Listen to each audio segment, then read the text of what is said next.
guyyaa ammoo gabbayee hadiisa namatti himuuf rakkatu albaatii qabadha nurraa qabadha akka namni takka 2 3 4 5 6 jedhee ji'a 9 ji'a 10 baratee 10 takkaffaa irratti xumura waggaa irratti qormaata ofii barsiisaa irraa fudhatu gaafa mataa kanaan laadii gasseenni qormaata kenna rabbiin irraa fudhata.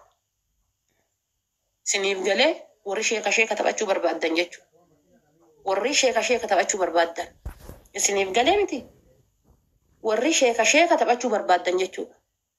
Darasaa yookaan achi deebitanii caatii gurundoo guurattanii lafa dhiitaa bultan, faaxee waliin sukkumataa bultan, caffaraa bultan guyyaa gabbaatanii sheeka nurratti taphattan sun anis ciqilee 3 qotanii gannu ciibsanii qormaata kenna achi fudhanna. Waan asirra dalagaa turre hunda, waan asirra godhaa turre hunda achi fudhannaa jechuudha. Isaa fi hoolonni isaatis dhageeffadha. Baqaraa fi hoolonni isaatis dhageeffadha. Hooleyyiin isaatis dhageeffadha. Madhadha. Jabaadha takka mee jedha jinni isin keessaa baasu jiraane. Gizee Allah madhatan ammoo madhadha takka jechuudha. Waay jedha madhadha akkanatti la waay. Akkasitti gizee madhatan koomentii jalatti.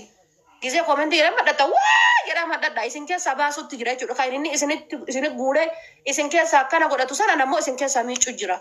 Waay jedha iyya takkaan iyya yeroo iitan 3 iyya. Akka isin keessaa bahu jechuudha. Akka isin keessaa bahutti 3 iyya. Ana wayuuf bira kaayaati. Bilaasha malaaxoftanii argitanii bilaasha hoolaa keessa malaaxofta. Hoolaa kan keetiif gaala kan keellee ijarraan fudhatin. Arabni morma sirraa darbiti. Atillee ruuza kan kee ibiddarra keette sirritti laali. Diqaalaa hambaa yoo harkaa qabaatte diqaalaa hambaa yeroo xuunxoo afaan keettu laali. Ukkaamsitee ajjeefta. San sitti himaa ishii. Bakka jirtanitti yoo makiinaa keessa jiraatte makiinaa kan kee gadhaabina dhageeffadhu. Yoo siif hin taane get out. Isiniif galee nuti baalagee daran baalageedha. Beekaa jedhimna bar beekaa jedhimna. Nam tokko ammoo gabbahee nuyyuu laalee waa isaaniin hin jedhini.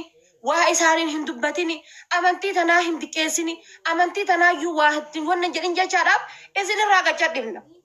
Asliin harkamee qasinii obse bar isinirraa jedhise asliin yookaan ilmoo isaa daa'ima tana taphattee hin quufne tana takamtu badaammishaa addaan hin baafne daa'ima waggaa 3 irraa haasoftan of duuba keettanii daa'ima waggaa 3 irratti laa ilaaha illallah balaa rabbii isinirra haa jiraatu maalii taatan daa'imattiin tun yoo taphatte yoo wanni itti maal beetti mee wanni beettu maal inni daa'imti tun ati dhalchiteen qabdu inshaallah gudeenni kan kee haa maseenuu diqaala dhalchitaniin qabdanii isin gudeeda keessanirraa ilmoon baateen beettanii isin.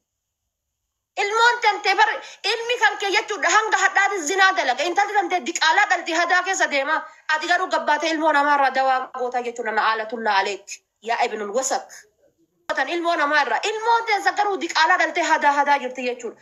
Niitii teessan kabiraatiitutti ulfeessaa jechuudha. Niitii teessan kabiraatiitutti taphata. Niitiin teessan macaawachaa milishaati jechuudha. Ati amma umraa godhuudhaaf suudii dhattee kaabaa rabbii jala dhaabbattee nama arrabsita. Awwal marraa kaabaa rabbii dhattee. Maaliif beektan waa'ee hadiisaa waa'ee obsaa waa'ee sabriidhaa maaliif beektan nutu isinirra obsutti jira malee nutu isinirra sabbarutti jira malee gochoota nuun jettanii jechoota nuun jettan sabbarutti jirra bar haa nuun jedhanii rakkoo hin qabu inni sabbarutti jirra isin dhageeffachuutti jirra. Faateen isin zuumii keessa qaraasiftan gizee zuumii keessaa isin sa'a 3 fajirii gadhiiftan dhuftee ibidda kana mataa keenyarra gannaqatti ka gubattee irraa bilbile kana jechuudha. Profaayilii jira gisee gasseentu Khadija jaalattuu diin Islaam Faaxumaa kaddamtuu Rasuula kaddamtuu diin Islaam dheebottuu Rasuula dheebottuu Jannatul Firdoos kajeeltuu qarbiidha gisee jala gasseentee hin jettu si jala gisee dhufte shaarmutaa maaliyyatti dullatti maaliyyoo haadhateeti akkas godhi natu akkas si godhe natu maalii si godhe. Maaliyyoo akkasiyyoodhaas hin jetti. Si jala gad dhuftee jechuudha. Hordoftuu diinii rabbii. Gorsituu garee sumayyootaaf bilaalota. Koomentii haadha faata jalatti sumayyootaaf bilaalota gorsitaa na alatullaa aleeki. Koomentii haadha faata jalatti ana jala dhufteeti. Ana jala dhuftee koomentii haadha faata jala dhuftee sumayyootaaf bilaalota gorsitaa yaa ummata wasak. Diinii kennaa kan diqqeesse isini malee nu uumiti. Anaa miti diinii kenna kan diqqeesse isintu diinii kenna diqqeesse jechuudha.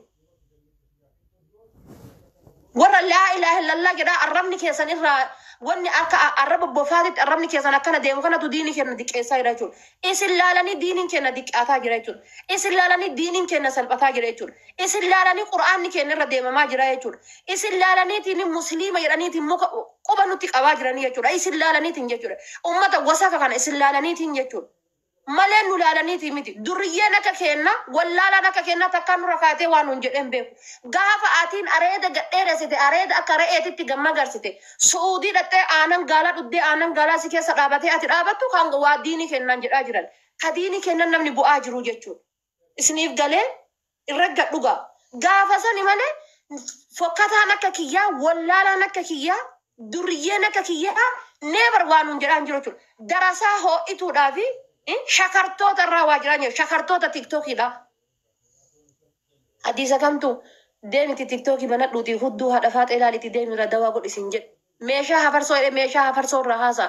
Maaltu si laalchise ati dhiiraa miti deemtee of ilaaltu warga keessatti gizee shaaworii galteetiin jette deemi silkii kan kee kofoo kaayiti uf laali dhaqiiti. Deemi uf laali deemi dhaqiiti. Shaaworii gizee seente uf laali. Ofirraan qabdu waan hafarsoon ofirraa qabu suuraa mucaa maxxansiteetiin eebii baarii san akkasiisan gabbaase hayyee ati ofirraan qabdu akkamitti isheen tokko barsiisaan tokko namni nama barsiisu namni beeyitii rabbii dhaqee dhaabate namni umraa godhe namni hajjii godhe beeyitii rabbii tana jala dhaabate akkamitti na arrabsa intaloo wasaka san wasakni si gaheessa jira inshaallah qoraan azaabaa tokkoffaan isiidha hayyee qoraan azaabaa an qoraan yoo ta'e kan gubatu si'ii jechuudha. Gani an Qur'aan azabaati mi ka gubatu si'ii jechuudha. An Qur'aan azabaati okee rakkoon qabu garuu Qur'aan azabaa sun gizee bobeeffame ka gubatu si'i. Jiga gubannaa jechuudha. Aniin durriyyee as keessaa shaarmuun isin jettan tan as keessaa tunii fi shaakiin tiktokii keessaa hudduu beeraa laaltee dawaan gootuuti tokko jechuudha. Wanni wal caalluun tokko hin jiru. Isiniif galee wanni wal caalluun tokko isaa hin jiru jechuudha. Hagattiif tanaa fi hagattii tanatti walqixa. Parsanti takka waliin caallu. Wannumaan nu wal caallu hin jiru. Ha isinii obsine Qur'aana Rabbii irraa nu fageessitan, diini Rabbii irraa nu fageessitan, yoo waa takka safara keenya dhuftan kanaaf giddiidhaan hoo'u, nyaadhu, dhugi. Hanga amrii jaartii ofii irraa hin qabne amrii nurraa qabani maal goona jiran akkamitti gadhisuu dandeenya bara. Dhiisaa obsaa gisee jettan obsine gadhifne. Hanga amrii jaartii ofii irraa hin qabne amrii narraa qaba inshaallah naalatullaalee gikkoon kamataa boqqolloodha. Hanga amri jaartii ofirraa hin qabne hanga jaartii isaatu kabiraa jalatti badaasoo akka boqqollaa hanga amri jaartii isaa hin qabne armii ilmoo ofirraa hin qabne ilmoo narraa qaba inshaallah. Abaarsi rabbii sirraa haa jiraatu rabbiin beeytii san keessatti balaan taane sitti haa buusu inshaallah. Yaa wasak. Aanan gaalaa gisee dhuddee jettin jette rabbi yaati gonnoon qabdu gaafa aanan gaalaa dhuddee garaa gaafattee jette obboleessa kee suudii keessatti bakka hundatti shintibeetiin jirti deemi albayi.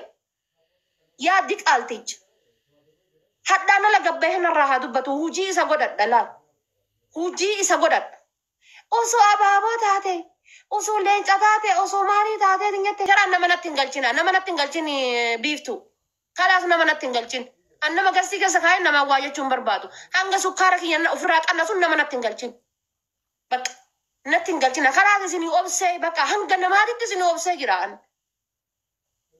Waggaa sadi waggaa afur guutuun arrabsu jirtan. Isinii obsutti jira bas kanaas obsi kiyya hin ga'u. Maaf nu obsitee maaf jechuu dhabdan. Hay. Maal narraa barbaaddan? Durriyyee akka kiyyaa kan gabbaateetiin kushiinaa keessa teettee na arrabsitu haa na arrabsitu. Ka makiinaa keessa taa'ee na arrabsu fooloon na barbaadatu haa na arrabsu. Akka barbaadetti haa na arrabsu jedhe isinii hayyame. Warroonni akka kiyyaa na arrabsaa isinii hayyamee jiraan isin hoyyuun gaafadhuan. Warroonni akka kiyyaa wallaalaan akka kiyyaa gaafa na arrabsitan wallaahi billaa isinin gaafadhuan na arrabsaa shaqaladhaa fooloodhaan shaqaladhaa biyuudhaan isinin arrabsuan waan takka isin kilmaa takka isinin deebisu. Gin Qur'aana Rabbii harka mirgaatiin baadhattee ana harka bitaatiin na dhoofta taanaan asirra galta. Qur'aana Rabbii qabattee hadiisa da'oo godhattee fooloon na barbaadda taanaan.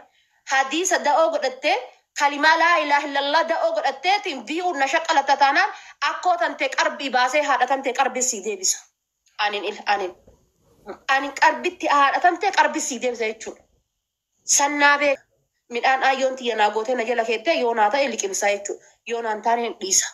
Argite ayyoon tiyyaa mirga narraan qabdu na gorsuu malee, naa lolachuu malee, naa naasayachuu malee mirga narraan qabdu.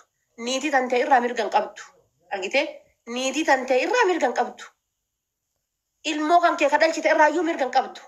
Giddiin hoo'uu irratti mirga hin qabdu jechuudha. Hamma dandeette yoo gorsite